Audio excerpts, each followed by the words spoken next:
সাথে পর্যাপ্ত অর্থ বরাদ্দ করতে হবে। উচ্চশিক্ষিত ভাই বোনদের জন্য কর্মসংস্থানের ব্যবস্থা করতে হবে। প্রতি পেটে ভাত চাই, প্রতি হাতে কাজ চাই, খেয়ে ফেরে বাঁচতে চাই, মানুষের মর্যাদা নিয়ে বাঁচতে চাই।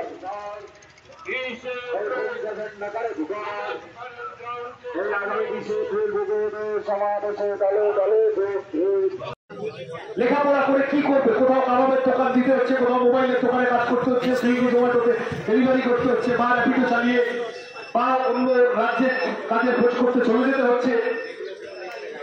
কেন আমাদের সরকার, কেন আমাদের প্রশাসন তরুণ প্রজন্মের কাজের দায়িত্ব নেবে না? প্রাইভেট কোম্পানিতেও কোথাও যেখানে যে কাজ হচ্ছে, কেন সরকার জব সিকিউরিটির প্রশ্নটিতে জোর দেবে না? জিনিসের দাম বাড়ছে হু হু করে, পেট্রোল ডিজেল রান্নার গ্যাসের দাম, কারেন্টের খরচ, দুধের দাম বিপুল আকারে বেড়েছে, ওষুধের দাম, একদিকে কাজ নেই, অন্যদিকে দাম বেড়ে গেছে। স্কুল কলেজে পড়াশোনার লেখাপড়ার খরচ কত বেড়েছে, ফি বেড়েছে, তার উপর অ্যাডমিশনের সময় বাড়তি টাকা খায়। স্কুলগুলো দিয়ে, সরকারি স্কুলগুলো যেখানে কম খরচে পড়াশোনা করা যেত, সেই স্কুলগুলো বন্ধ হয়ে যাচ্ছে একের পর এক। গোটা রাজ্য জুড়ে 8,000 স্কুল বন্ধ হয়ে গেছিল, তারপরে নতুন করে 3,000 স্কুল আরো তুলে ধরে বন্দোবস্ত করেছে তৃণমূলের সরকার। এইটা সামগ্রিক দুরবস্থা। তৃণমূল বিজেপি দুটো দল, যারা সরকারে আছে, যারা প্রশাসনে আছে, তারা এর জন্য দায়ী। দিল্লিতে খালি বড় বড় কথা বলেছে, কিন্তু মানুষের কাজের ব্যবস্থা, জীবন জীবিকার সমস্যা সমাধানের কোন ব্যবস্থা 10 বছরে নরেন্দ্র মোদী সরকার করে। তৃণমূল তারা একটা 500 টাকা 1000 টাকা বন্দোবস্ত করার চেষ্টা করেছে, কিন্তু বিজেপি সেরকম কিছু করেনি, হাতে তুলে দিয়েছে। আজকে দাঁড়িয়ে যখন আমি আপনি এই পরিমাণ মূল্যবৃদ্ধির হাসপাস করছি, আমরা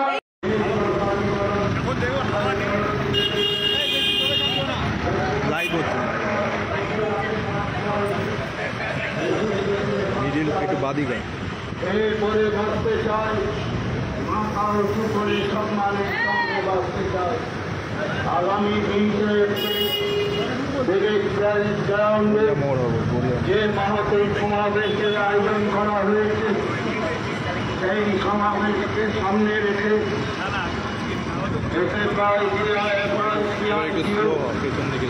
গণতান্ত্রিক মহিলা সমিতির উদ্যোগে চলছে। প্রতি হাতে কাজ চাই, প্রতি পেটে ভাত চাই, খেয়ে পরে বাঁচতে চাই, মানুষের মর্যাদা দিয়ে বাঁচতে চাই। শ্রমিক মারা শ্রমকোড বাতিল করতে হবে। কৃষকদের জন্য ফসলের উৎপাদন খরচের 1.5 গুণ এমএসপি বা সহায়ক মূল্য দিতে হবে। হেমরেগা প্রকল্পে গ্রাম শহর নির্বিশেষে 200 দিন কাজের ব্যবস্থা করতে হবে। সম কাজে সমবেতন চালু করতে হবে। শ্রমিকদের জন্য মাসিক বেতন 26,000 টাকা চালু করতে হবে। ব্যাংক বিমা খনি, জল জঙ্গল জমি, রাষ্ট্রায়ত্ত শিল্প কলকারখানা রক্ষা করতে হবে। আগামী 20 এপ্রিল এই সমস্ত দাবিতে ব্রিগেড প্যারেড গ্রাউন্ডে জনসভার আয়োজন করা হয়েছে।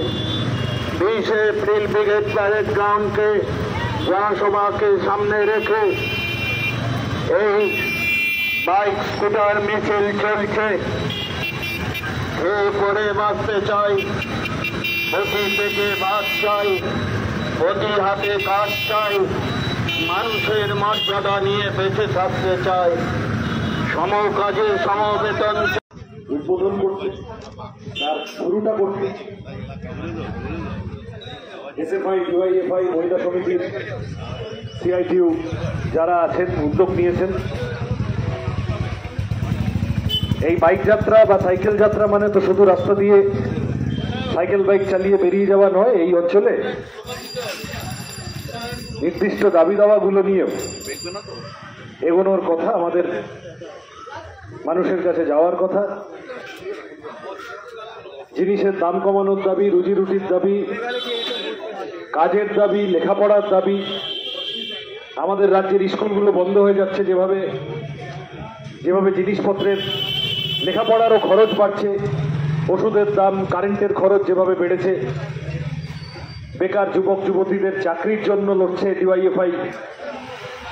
আমরা লড়ছি জব সিকিউরিটির জন্য, সকলের শুধু কাজ নয়, স্থায়ী কাজ, নিশ্চিত নিরাপদ জীবনের চেষ্টা। আমরা লড়ছি ওভারটাইম কাজ করলে তার জন্য বাড়তি মাইনে দিতে হবে, সেই দাবির জন্য।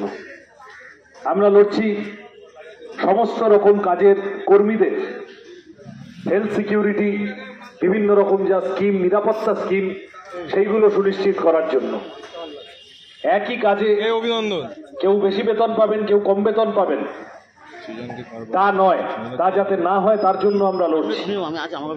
মানুষের জীবন জীবিকার সমস্যা নিয়ে বামপন্থীরা সারা বছর কথা বলেন। এই অঞ্চলে এসএফআই, ডিওয়াইএফআই, মহিলা সমিতি এবং সিআইটিউর সাথে যুক্ত যারা আছেন, আপনারা জানেন, আপনারা শুনেছেন ইতিমধ্যে, সিআইটিউ সহ কৃষক সভা, ক্ষেত মজুর সংগঠন, বস্তি উন্নয়ন সমিতি, তারা সবাই মিলে ব্রিগেড সমাবেশের আহ্বান জানিয়েছে আগামী 20 এপ্রিল।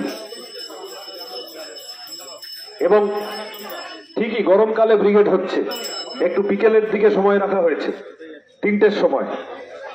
আপনারা প্রত্যেকে আগামী 20 এপ্রিল বামপন্থীদের ব্রিগেড সমাবেশে আসবেন, এই আহ্বানও আমাদের তরফ থেকে থাকবে। এই অঞ্চলে এই যে সাইকেল যাত্রা, বাইক যাত্রা, তা সাফল্য পাক এবং এলাকার মানুষের ভালোবাসা কুড়োতে কুড়োতে যাক, এই আবেদন করে আমার সংক্ষিপ্ত কাজ আমি শেষ করছি এবং আনুষ্ঠানিকভাবে শুরু করছি।